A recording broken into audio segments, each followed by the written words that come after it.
Voilà, bonjour à tous, moi aussi à mon tour. Je voudrais remercier les responsables de cette journée pour nous donner l'occasion de parler des pathologies qui sont assez fréquentes chez l'enfant. Et avant de parler de la crise d'asthme, parce que c'est un chapitre qui est très, très court, je voudrais faire bénéficier peut-être nos collègues d'un petit rappel sur l'asthme de l'enfant. Alors, vous savez très bien que l'asthme constitue une maladie inflammatoire des voies aériennes. Qui dit inflammation, dit mise en jeu de cellules inflammatoires, comme les mastocytes essentiellement, mais aussi les autres. Alors, cette inflammation va entraîner chez les sujets prédisposés, ça va entraîner deux choses. Ça va entraîner une hyperactivité bronchique et une obstruction des voies aériennes. Alors, cette hyperactivité et cette obstruction vont entraîner des symptômes assez spécifiques, des symptômes qui se répètent. C'est des symptômes qu'on verra tout à l'heure. Mais grosso modo, c'est des sifflements, c'est de la nocturne, c'est des essoufflements et aussi une limitation à l'effort. Et depuis quelque temps, l'asthme est considéré comme une maladie hétérogène. C'est-à-dire, on n'a pas un seul asthme, on a plusieurs asthmes. Et de plus en plus, on parle de phénotype de l'asthme. C'est-à-dire, c'est un enfant qui a un asthme, mais toujours on recherche s'il y a une comorbidité. Et si on ne traite que l'asthme de cet enfant, souvent on n'obtient pas de contrôle. On s'occupe de ces particularités. Un asthmatique qui peut être obèse, donc on s'occupe de l'obésité. Un asthmatique qui peut être aussi avoir une multi-allergie, et ainsi de suite. Et aussi, depuis quelque temps, on exige d'avoir une preuve de l'obstruction bronchique donc par la spirométrie. La spirométrie qui se fait chez l'enfant à partir de 6 ans. Alors, chez les moins de 5 ans, il existe aussi des outils pour prouver cette obstruction bronchique, mais ça n'existe pas partout. C'est dans des centres hyper spécialisés, même en Europe, aux États-Unis. Et donc, de ce fait, il n'y a pas assez de données. Et les données ne sont pas reproductibles. Et donc, chez les enfants jeunes, c'est juste pour vous donner quelques informations, le diagnostic est fait essentiellement sur la clinique, sur la fréquence et la sévérité des symptômes, et c'est la réponse au traitement spécifique anti-asthmatique. Donc, on continue à utiliser la fameuse définition de tabac qui dit que pour parler d'un asthme chez un enfant jeune, donc il faut au moins 3 épisodes de bronchite obstructive, qu'il y ait ou non d'atopie. Alors, c'est une maladie qui est assez fréquente. Vous voyez que grosso modo, chez l'adolescent, elle est autour de 10%. Ça veut dire que dans les écoles, si vous avez des adolescents, enfin les enfants d'âge scolaire et dans les lycées, si vous avez une classe de 30 élèves, il y a au moins 3 asthmatiques. Donc, comptez ça par le nombre, multipliez ça par le nombre de classes, et vous avez quand même du boulot. C'est une maladie qui a des conséquences, elle a un impact sur la vie sociale, sur la vie scolaire de l'enfant, sur la vie de toute la famille, donc la vie sociale de la famille. Mais c'est aussi une maladie qui peut tuer, qui peut tuer. La mortalité, elle existe jusqu'en 2024, que ce soit dans les pays pauvres, mais aussi dans les pays les plus développés. Bien sûr que dans les pays pauvres, elle est plus importante. Alors, c'est une maladie qui est en nette progression. Et ça, c'est prouvé. C'est prouvé. J'ai mis cette étude, mais beaucoup d'études disent que du fait de l'industrialisation, du fait de la modernisation du mode de vie, donc ça affecte toutes les maladies allergiques d'ailleurs, progressent, et notamment l'asthme. Alors, ce n'est pas tout le monde qui fait l'asthme. Il y a forcément des facteurs de risque. Les facteurs de risque, essentiellement, il y a d'abord des facteurs génétiques, et donc il y a des chromosomes qui portent le gène de l'asthme. Donc, ça, on n'y peut rien, c'est des facteurs non modifiables. Il y a les virus. Les virus, c'est connu. On peut faire une maladie virale assez sévère, ça peut déclencher de l'asthme. Parce qu'avant, on disait que c'était surtout chez les malades sensibilisés. Ils font des viroses et ils déclenchent la maladie asthmatique. Donc, on est revenu là-dessus. Un enfant qui n'a pas d'atopie, qui n'est pas sensibilisé, il fait une virose sévère, ça peut déclencher un asthme. Et puis, il y a des facteurs d'environnement qui sont normaux, notamment le microbiome. Tout le monde parle maintenant, c'est à la mode, le microbiome. C'est le nombre de micro-organismes qu'on a dans le corps. Et vous savez très bien que l'organisme contient pratiquement 90% de micro-organismes et 10% de cellules humaines. Donc, vous voyez l'intérêt et l'importance de ce microbiome. Et on a le microbiome un peu dans tous les organes, dans le cœur, dans les voies respiratoires, mais surtout le microbiome digestif, ce qu'on appelle communément le microbiome qui joue un rôle important. Il y a aussi les allergènes auxquels l'enfant est sensibilisé. Vous avez de la poussière de maison, où il y a beaucoup d'acariens, et là aussi, dans certaines classes qui contiennent beaucoup de poussière, l'enfant peut facilement faire cette classe s'il est allergique à la poussière de maison, et ça, c'est déjà décrit. Il y a aussi les poils de chat ou d'animaux en général. Mais aussi, il y a la pollution, le tabagisme passif, c'est connu, la pollution atmosphérique. Il y a d'autres facteurs, comme vous voyez ici, le stress aussi. Par exemple, dans les examens, un enfant peut déclencher même sa crise pour la première fois. Pour la première fois. Alors, parlons du microbiote. Avant, on parlait de l'hypothèse hygiéniste. Ce n'est pas par rapport à l'hygiène proprement dit, mais c'est des enfants qui, plutôt qui vivaient dans les fermes, au contact des animaux, ils faisaient plus d'infections, mais moins d'allergies.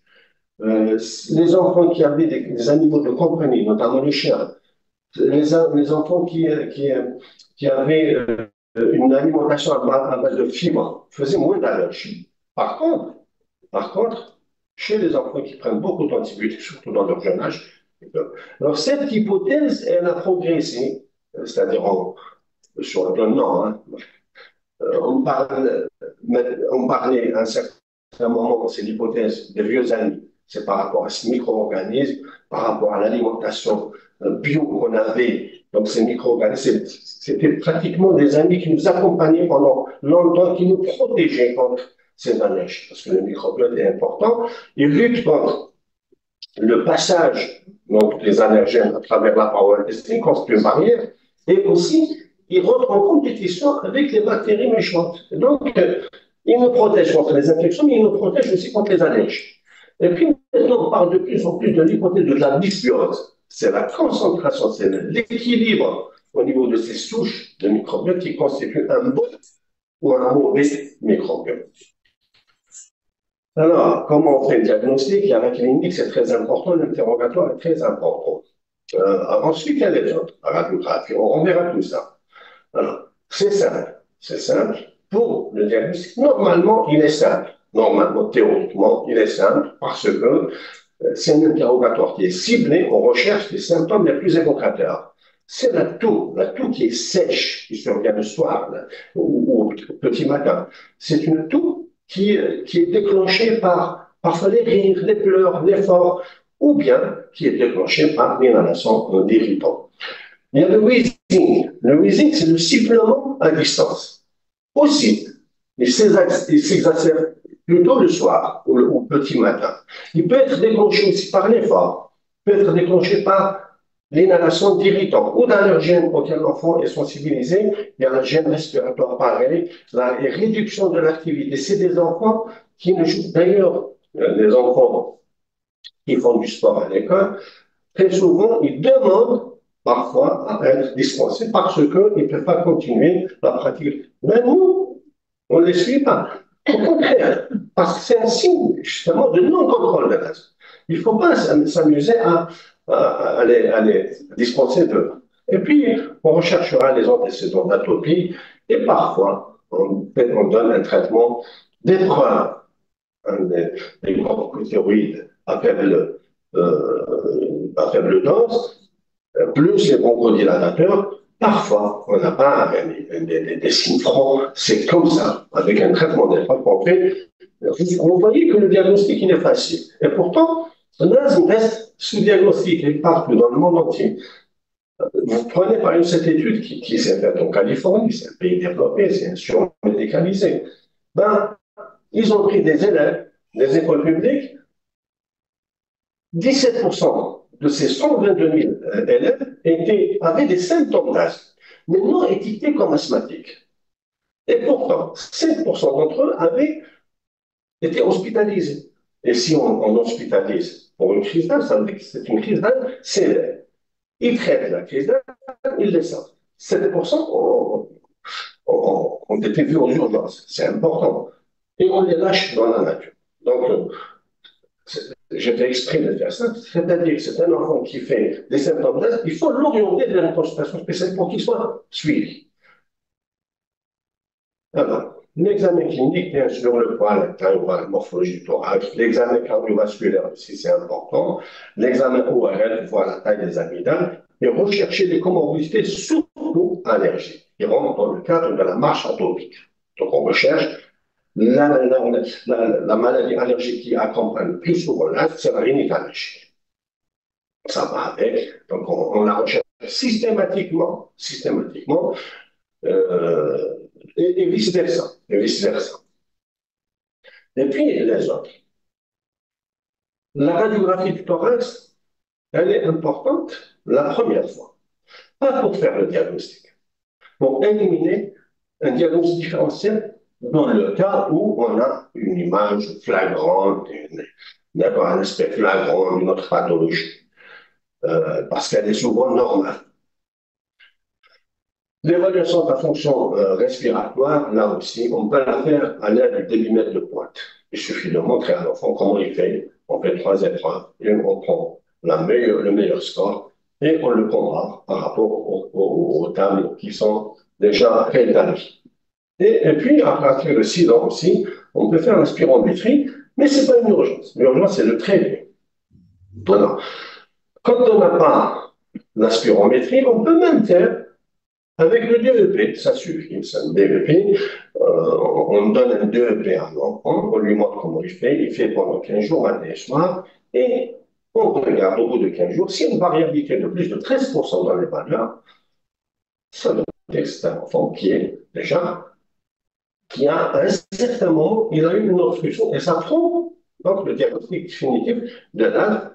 Sinon aussi, on peut lui faire un effort de 6 minutes, on fait une épreuve de base, on le fait courir 6 minutes et on refait le DEP, ça c'est quand on n'a pas la spirométrie. Et on pourra avoir le diagnostic définitif. Le bilan allergique, c'est pas pour faire le diagnostic positif, c'est pour voir le rôle de l'atopie. Il faut savoir que chez l'enfant, pas comme chez l'adulte, chez l'enfant, c'est dans 80% des cas, l'asthme est allergique. Chez l'adulte, c'est 50-50. L'asthme intrinsèque, l'asthme extrinsèque. Mais chez l'enfant, c'est plutôt, il est allergique. D'accord? On va sauter certaines plaques, c'est pas très, très. Alors, à un certain moment, même si tout va bien dans le diagnostic, on réfléchit un peu et on se dit, est-ce que je suis dans le bon diagnostic, dans le bon chemin de faire le diagnostic, ou il y a quelque chose qui me dit que peut-être c'est pas un asthme. Parce qu'il y a des faux asthmes. Il y a des faux asthmes, surtout chez les jeunes enfants, qui sont assez importants. Alors, quand est-ce qu'on pense au diagnostic différentiel? Quand on a une radiographie du thorax anormale, c'est clair. C'est un enfant qui a une obstruction ou une compression extrinsèque par une adénopathie, et ça fait siffler parce qu'il y a une réduction du calibre des branches.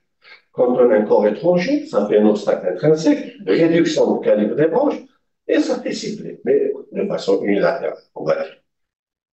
Et puis, quand on a des symptômes atypiques, lesquels, quand on a un retard de croissance, c'est rare et même exceptionnel que l'asthme retentisse sur la croissance. On a vu des asthmatiques sévères avec une taille tout à fait normale. Alors, ça peut exister.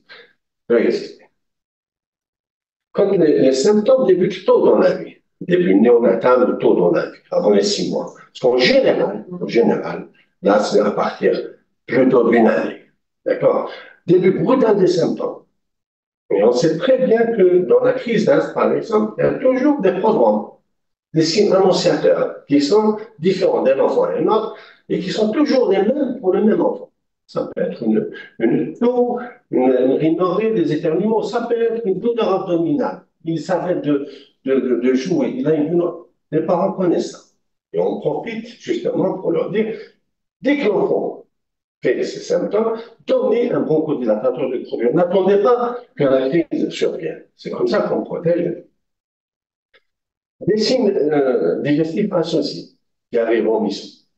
Et là, on pense peut-être à un déficit immunitaire, on pense à la mucoviscidose qui restera. Qui restera. Même en Europe, elle restera.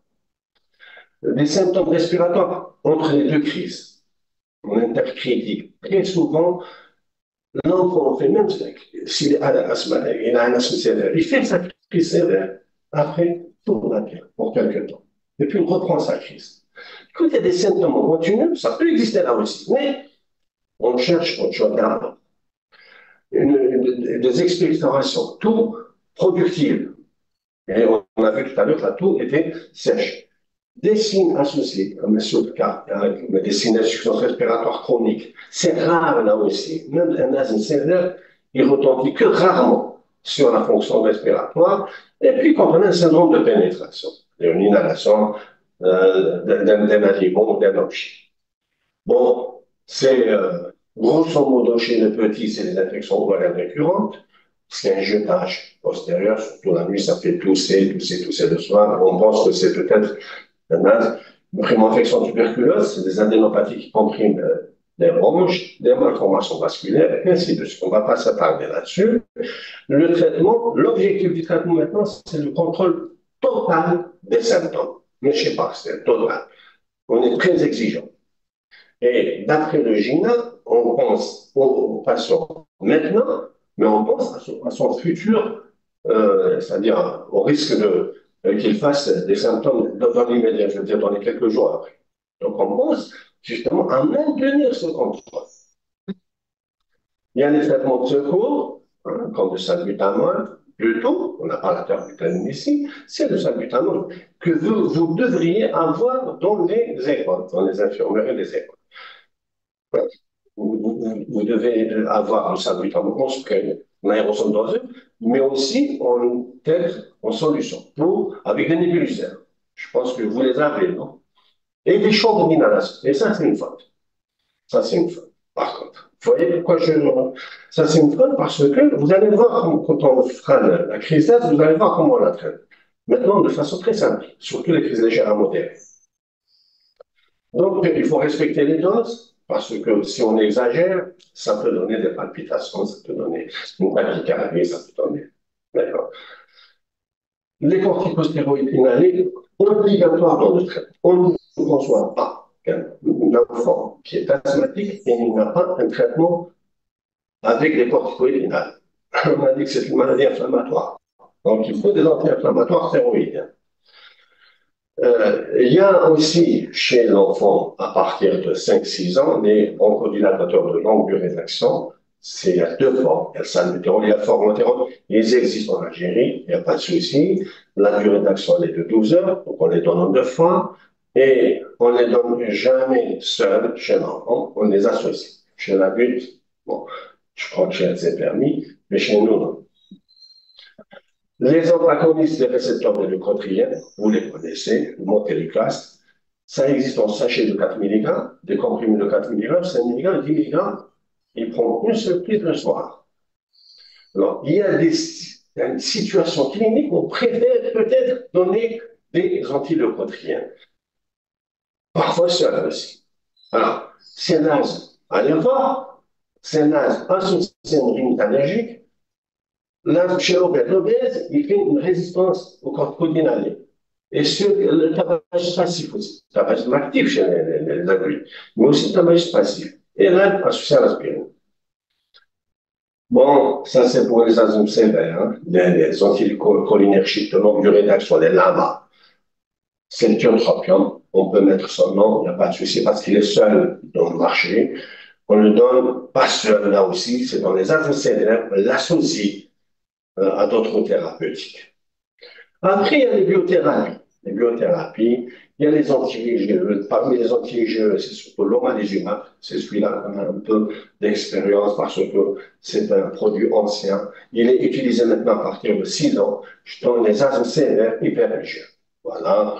On ne va pas s'attarder là-dessus non plus parce que ce n'est pas tous les services qui ont ce produit. Les anti-L5 pareil, il se donne à partir de 6 ans maintenant. C'est des asthmes sévères avec hyperéosinophilie. 300 cellules par litre.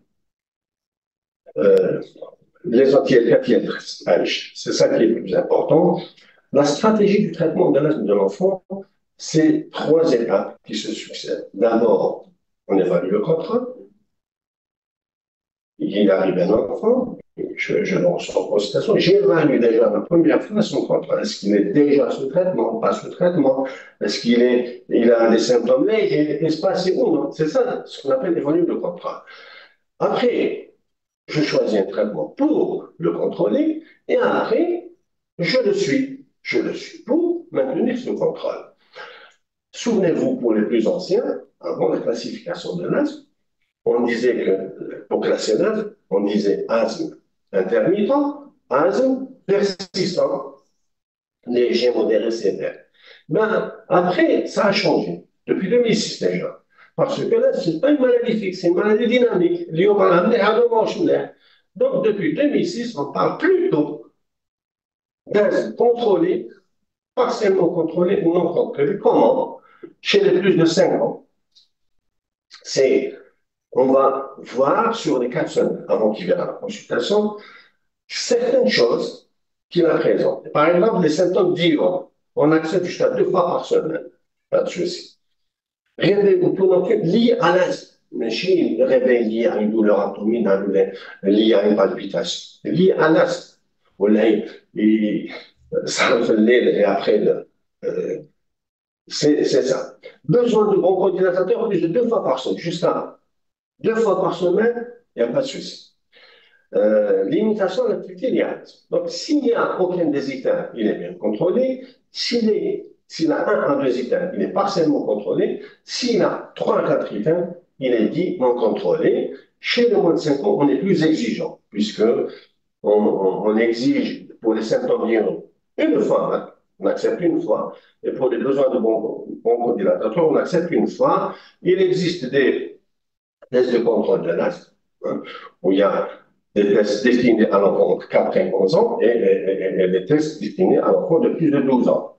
Pour les 4 à 11 ans, il y a des questions destinées aux parents et d'autres destinées à l'enfant. Si on a de répondre, on fait le total. Et puis pour les plus de 12 ans, c'est des questions qui sont destinées uniquement à l'enfant, puisque c'est pareil, on l'utilise aussi pour les adultes. Donc, si il a un score entre 20 et 25, il est dit bien contrôlé. S'il a un score entre 16 et 19, il est partiellement contrôlé. Et s'il a moins de 16, il est dit non contrôlé. Après, traiter pour obtenir le contrôle. En fonction de. D'après le GINA 2023, bientôt, il y a eu un GINA 2024, mais ça n'a pas changé beaucoup dans les traitements. Oui, j'ai mis 1 et 2. On essaie de suivre plutôt le 1, de première intention. Après, on a des alternatives. On ne va pas trop s'attarder ici. Chez les moins de 5 ans, palier 1, aucun traitement, il fait des symptômes, on lui donne des bronchodilatateurs. Palier 2, corticostéroïdes à faible dose, ou bien on peut donner des anti-leucotriens en continu. Palier 3, corticostéroïdes à moyenne dose, ou bien on associe corticostéroïdes à faible dose plus anti-leucotriens, et ainsi de suite. Pour ce qui vous concerne, les 6-11 ans, parce que c'est des enfants asthmatiques, d'abord, il faut savoir, je pense, il faut les répertorier dans les classes, pour les médecins qui s'occupent de la médecine scolaire, il faut les répertorier, voir un peu s'ils sont suivis, est-ce qu'ils ont un traitement, quel traitement ils ont. Ça, je pense que c'est facile à faire. Manège. Alors, palier 1, on peut donner des corticostéroïdes à faible dose, plus bronchodilatateur à la demande. C'est-à-dire qu'il n'y a pas de traitement de fond. À la demande. Il fait des symptômes, je lui donne les deux. Palier 2, je donne des corticostéroïdes à faible dose en continu. Palier 3, j'ai la possibilité de donner l'association fixe, corticostéroïdes avec des bronchodilatateurs de longue durée d'action, je peux donner à faible dose.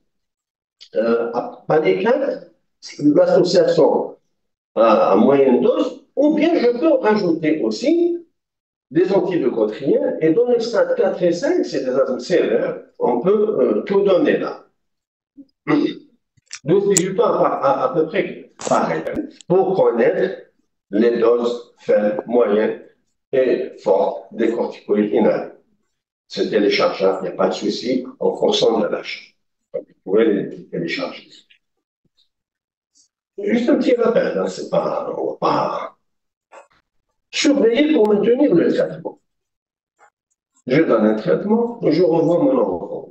1 à 3 mois après. Moi, personnellement, quand c'est un malade neuf, je le vois 1 mois après. Pourquoi? Je vois s'il a compris les traitements, la prise du traitement, les techniques d'inhalation. Parce que chez l'enfant, c'est la chambre d'inhalation. Maintenant, on attend jusqu'à 14 ans, minimum. Et beaucoup l'attendent chez l'adulte aussi. Il n'y a pas de honte, au contraire. Après, j'espace les contrôles. Si mon âge est contrôlé, je fais une désescalade thérapeutique. S'il n'est pas contrôlé, je fais une escalade thérapeutique, comme on a vu les paliers. Désescalade thérapeutique, il faut laisser au moins 3 mois le traitement. Bien, je laisse 3 mois. 3 mois, parce que le piège, au bout d'un mois, la maman sent que son enfant va bien, qu'est-ce qu'elle fait? Elle arrête le traitement. L'inflammation reprend doucement.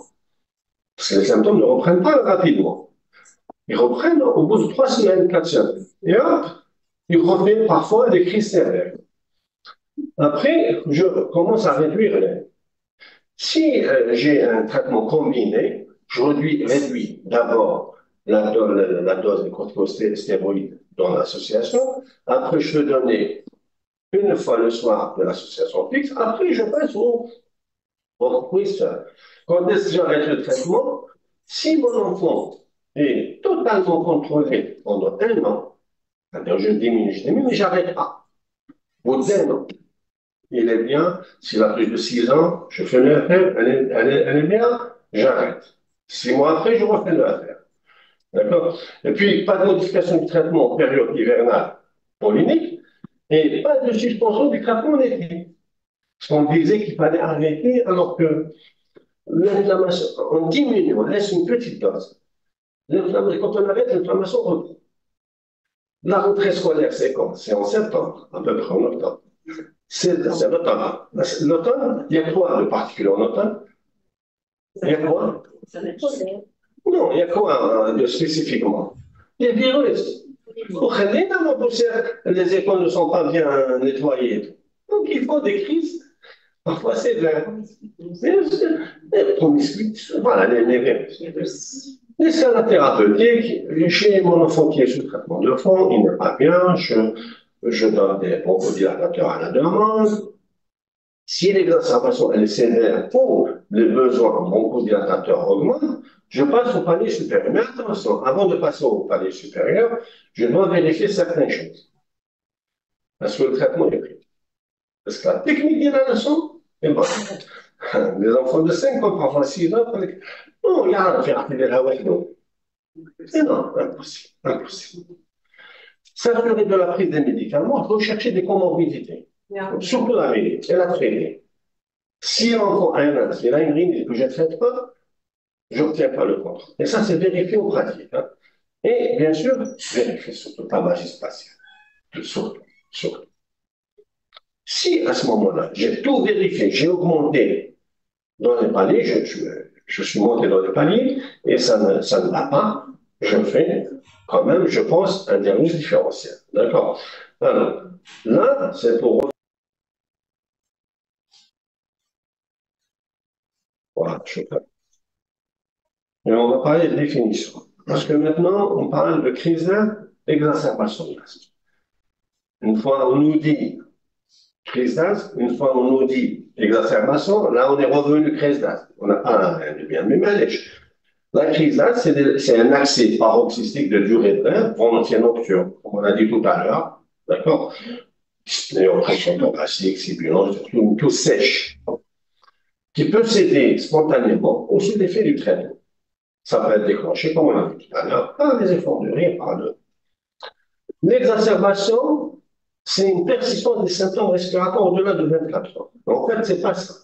Pas ça. L'exacerbation, elle est plutôt définie par la persistance des symptômes, parce que chez les enfants, et vous devez l'avoir aussi, ils ont un plan d'action. Un plan d'action. Si tu as des symptômes, tu prends salbutamol en spray. 3 fois toutes les 20 minutes. Si ça ne va pas, tu prends des corticoïdes et tu vas aux urgences. C'est ça. Donc, c'est des enfants qui ont déjà pris des bronchodilatateurs et ça ne s'accède pas. On parle d'exacerbation. L'asthme aigu grave, anciennement appelé état de mal asthmatique, ça, c'est une crise qui ne répond pas du tout au traitement. Ou bien, elle a une intensité inhabituelle qui peut donner une insuffisance respiratoire aiguë. Alors, justement, parlons de cet asthme aigu grave. Quand on a un enfant qui arrive aux urgences, ou là, à l'examen par exemple, toujours chercher quels sont les facteurs qui peuvent exposer l'enfant à un asthme aigu grave. Ça peut être des facteurs qui sont liés à l'asthme, s'il a un asthme instable, s'il a une consommation élevée de bronchodilatateurs du Ranax. Si vous voyez une personne qui consomme plus d'un euro sur 2 ans par mois, même chez un adulte, c'est un risque de quoi? Il a un risque de quoi? De décès. Ça, c'est beaucoup d'études l'ont prouvé.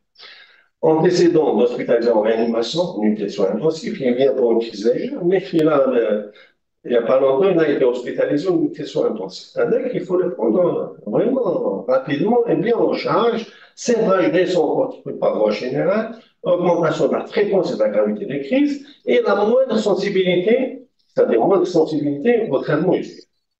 D'habitude, il ne répond pas, mais cette fois, il a pris et ça n'a rien donné, donc il faut faire attention. Lié au terrain, le jeune enfant est l'adolescent. Syndrome d'allergie multiple, mauvaise perception de l'obstruction. Ça, c'est surtout chez les adolescents. Lui, il est gêné. Il est gêné, on le voit quand même gêné. Maintenant, l'humain, ça va, il est là. Donc, il perçoit mal son degré d'obstruction. Trouble socio-psychologique. Déni de l'asthme, il refuse le diagnostic de l'asthme, donc il ne prend pas son traitement et la non-observance. Dans les autres, on cite le stress psychologique, c'est surtout, et justement, dans les périodes d'examen. Comment évaluer la crise d'asthme? On fait une anamnèse qui est ciblée, parce qu'on faut dans les dyspnéiques, elle est ciblée, elle est rapide, parce qu'il faut le prendre en charge. Donc, on va s'enquérir de l'heure du début de la crise, traitement reçu à domicile pour la crise, il a un plan d'action normalement, perception du patient, parfois c'est lui-même le patient, le parent, il nous dit mon enfant aujourd'hui je ne le sens pas bien. C'est une crise légère, mais pas comme d'habitude. Moi je me Donc il faut faire très attention. Ou là l'adolescent qui est en plein examen, il vient vous voir et vous dire je suis pas bien, je suis pas bien. Il est un peu gêné, mais lui, il réclame, je ne suis pas bien. Donc, vous le prenez très sérieusement en charge. Recherche des facteurs de risque qu'on a vu tout à l'heure, l'examen physique, la coloration, s'il y a une cyanose humaine, l'état de conscience, bien sûr, la fréquence cardiaque, respiratoire, le tirage, les sifflements, l'auscultation. Donc, la SPO2. Vous avez un oxymètre vous l'avez. ما عندهمش ما عندناش اوكسيمتر ما عندهمش دو كونتي avec quoi vous travaillez la chambre d'inhalation de cache. Donc et vous cherchez des complications mécaniques. Donc vous avez ici les normes pour parler de tachycardie, vous avez parlé tout à l'heure de son chez l'enfant malade, ça change un peu. C'est 110, on parle de 110 pour parler de tachycardie. Voilà. L'enfant, il est tachycarde. Voilà, il est tachycarde, c'est plus de 110. C'est plus de 110. Oui, oui. Moins de 110, on peut l'accepter. Les enfants sont tachycardes. Physiologiquement tachycardes. Voilà. La radiographie de thorax, lors d'une crise, il ne faut pas la répéter chaque crise. Parce que qu'est-ce qui déclenche, le facteur déclencheur le plus fréquent des crises d'asthme, c'est quoi? Virus. C'est les virus. Donc on a une petite fièvre, on a une hygiène respiratoire, on a une petite fièvre. Ce n'est pas par rapport à la fièvre qu'on va faire une radiographie de thorax. On l'a indiqué quand la crise est sévère. Quand on a une succession de complications mécaniques, on ausculte d'un côté, il n'y a pas de passage du murmure vésiculaire, on craint un pneumothorax. Ou là, quand on a des crépitants localisés, et là, on pense à une pneumonie, donc on fait. Alors, après, on la classe. voyez ici, exacerbation légère. Vous avez des sibilants, vous avez de la toux. Pas de détresse respiratoire, pas de cyanose. Fréquence respiratoire pratiquement normale. L'activité, la parole, elles sont normales. C'est-à-dire, il va à ses occupations, il fait des phrases complètes, il n'y a pas de souci. Réponse, conserver le bêta de magnétique, qui répond bien dès qu'il émet. Et puis, la SPO2 reste supérieur à 95%. Pour l'exacerbation modérée, il a donc des violateurs, des sibilants, il commence à avoir un tirage. Il ne parle pas une phrase complète. Il chuchote 3 à 5 mots, pas plus. La fréquence respiratoire est augmentée, il a du mal à marcher. Et la réponse au bêta-2, elle est à peine de 50 à 75%, et la SPO2, elle est entre 90 et 95%. Elle est sévère, l'exacerbation, quand on a déjà le murmure musculaire qui commence à baisser ou il devient absent. On a un silence auscultatoire, c'est un signe d'épuisement. Là, il faut faire très, très attention. C'est bientôt l'arrêt respiratoire. Il a une cyanose, il a une détresse franche, il a une hypotension artérielle, il ne peut pas bouger, il est tellement gêné qu'il ne peut pas bouger, trouble de l'élocution, il dit un mot à la fois. Il dit un mot à la fois. Et une faible réponse au bêta-2 et la saturation, elle est inférieure à 90%. Comment hospitaliser l'enfant? Hospitaliser, bon, l'eau, il vient déjà légère, vous pouvez, on va le voir tout à l'heure, vous pouvez le traiter à l'infirmerie.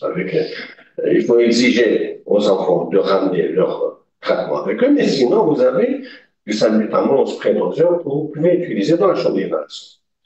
Modéré, ben, plus ou moins. Mais sévère, il faut l'évacuer à l'hôpital. Vous commencez, vous allez voir, vous commencez les bronchodilateurs de conduite d'action et organiser le transport.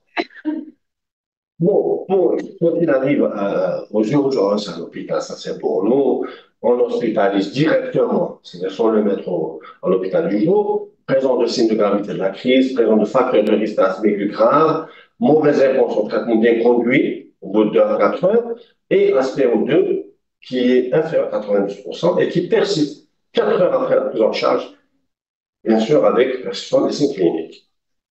Critères d'admission aux unités de soins intensifs. Ça, c'est pour l'hôpital. Somnolence, confusion, trouble neurologique. Cyanose généralisée, signe d'épuisement, silence hospitalier. Hypoxémie et pause respiratoire. Ça, c'est la VNI ou l'intubation et ventilation artificielle. Donc, la prise en charge, le but de la prise en charge, c'est de prévenir le risque d'asthme mortel. Toujours, Dieu merci. Ça fait très longtemps qu'on n'a pas eu d'enfants dernièrement, on a eu un enfant, d'ailleurs, qui est décédé par asthme. C'était mal suivi et tout. Mais ça fait longtemps qu'on n'a pas eu de décès par crise d'asthme. Parce qu'il y a des traitements, il y a des... Prévenir le risque d'asthme mortel, restaurer l'état clinique et fonctionnant le rechute, donc les dilateurs de conduite d'action, prévenir la rechute précoce en traitant l'inflammation, donc donner des corticoïdes, et prévenir et traiter les complications liées au traitement. Qu'est-ce qu'on a comme moyen thérapeutique? On a l'oxygénothérapie. On ne va pas la donner à tout le monde. En fonction de l'aspect où c'est plutôt pour les crises modérées sévères. Les bêta-2 de l'énergie, il faut les avoir dans les PE, il faut les avoir dans les infirmeries des écoles. C'est ça qui sort de l'enfant. C'est ça. C'est le traitement de première intention, efficace à tous les âges, même chez les tout petits, et on la donne par voie inhalée. On privilégie le spray doseur et la chambre d'inhalation dans les crises légères à modérées. Je ne vais pas m'encombrer les choses en utilisant les nébuliseurs pour les crises légères à modérées. Les corticoïdes, là aussi, c'est quelque chose de très important, vous allez voir. Chez un enfant de plus de 5 ans, même si la crise elle est légère, on donne d'emblée les corticoïdes, d'emblée. Donc, indiqué dans la crise modérée et sévère, dès lors que c'est correct, mais dans le GINA, chez les enfants de plus de 5 ans, on les donne d'emblée, même dans la crise légère. efficaces par voie volontaire que par voie orale, et on peut les donner par voie orale. Ils ont le même temps de début de l'action, par voie veineuse ou par voie orale. Préviennent les récidives, d'accord, que tu as par voie inhalée, elle n'est pas indiquée. C'est un laboratoire qui a fait tous les pays, ils recommandaient ça. C'est recommandé dans aucune recommandation, justement. Donc, voilà. Les anticholinergiques sont rapides dans les crises sévères, la trovente. La théophiline, c'est dans les services de réanimation. C'est un traitement de deuxième intention. Sulfate de magnésium, pareil. C'est dans les services de réanimation normale. Il y a certains services de pédiatrie qui l'utilisent dans les crises sévères. En perfusion, maintenant, on peut la donner par voie nébulisée. Il y a eu beaucoup d'études qui ont montré l'efficacité, même par voie nébulisée. L'adrénaline, non. Non, pas pour la crise d'asthme. C'est quoi donner une crise d'asthme? Avec les chocs, évidemment. Ah, bien sûr. C'est la première des choses formées. Mais donner l'adrénaline crise d'asthme, non. Autre thérapeutique, mucolytique, pas d'indication. Antibiotique, c'est signe évident d'infection bactérienne. Il fait une virose, je ne lui donne pas d'antibiotique. Kinésithérapie, parfois, surtout chez le jeune, hypersécréteur, après la crise.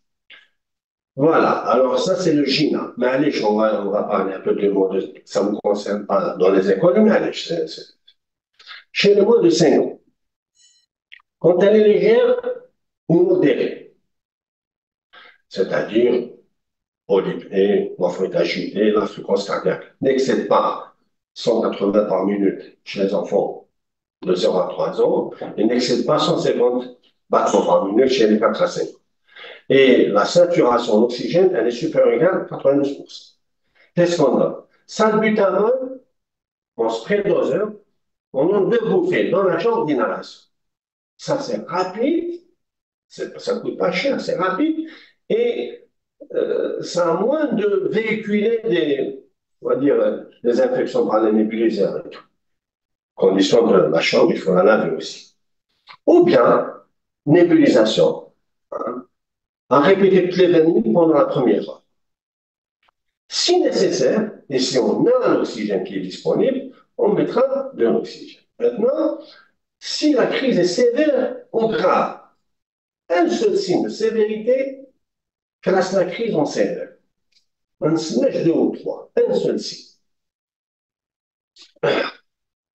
Alors là, ça constitue une urgence. Il faut le transférer vers une unité de soins intensifs.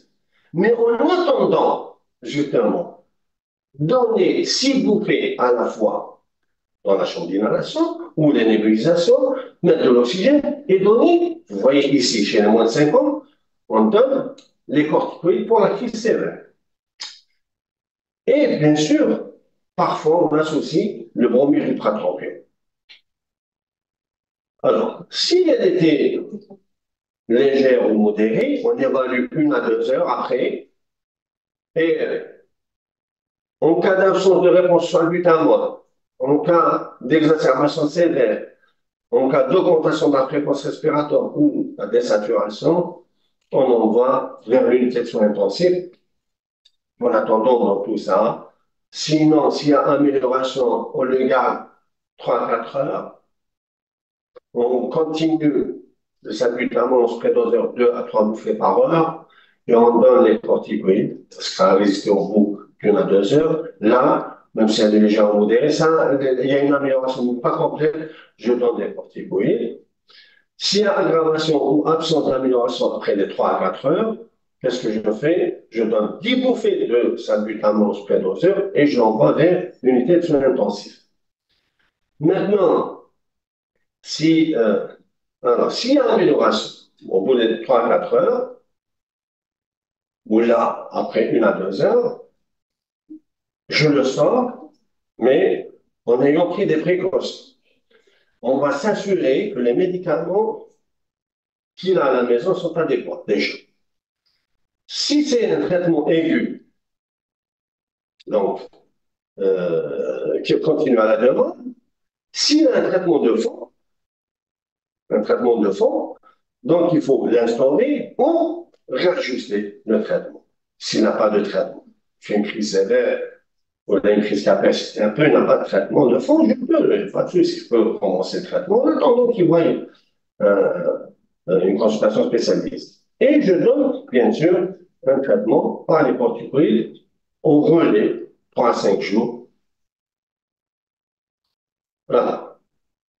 L'enfant de plus de 5 ans, c'est celui-là qui vous concerne peut-être, léger ou modéré, pardon, il dit des phrases, préfère de s'asseoir que d'être allongé, parce qu'il est gêné qu'il est allongé, il n'y a pas d'agitation, augmentation de la fréquence respiratoire, il a quand même un petit tirage, la fréquence cardiaque elle est entre 100 et 120 battements par minute, la saturation entre 90 et 95%, le DEP plus de 50%. Bon, je vous l'avoue, le DEP, personne ne le fait pendant la crise. Ça ne sert à rien. Alors, qu'est-ce qu'on donne ici? Il a plus de 5 ans. Tout le monde, quand vous êtes concerné, 4 à 10 bouffées. Elle est légère ou modérée? 4 à 10 bouffées. Tout dépend de là. Si elle est légère, je donne 4. Si elle est modérée, je peux aller jusqu'à 10. D'accord? À répéter toutes les 20 minutes la première heure. Et là, si elle est légère ou modérée, il a plus de 5 ans, je donne d'emblée les corticoïdes. 1 à 2 mg par kilo, avec un maximum de 40 mg, pas plus, quel que soit le poids. Et l'oxygène, s'il est disponible, dans le cas, si elle est sévère ou grave, transfert vers une section intensive, en attendant, comme tout à l'heure, donner les bronchodilatateurs, débouffer de l'oxygène, prendre des hormones, et voilà. Voilà. Ici, amélioration, pareil, on sort l'enfant avec une ordonnance de relais, des bronchodilatateurs de courte durée pour une durée de 7 jours, 5 à 7 jours, et bien sûr, les corticoïdes 3 à 5 jours. Voilà, je vous remercie.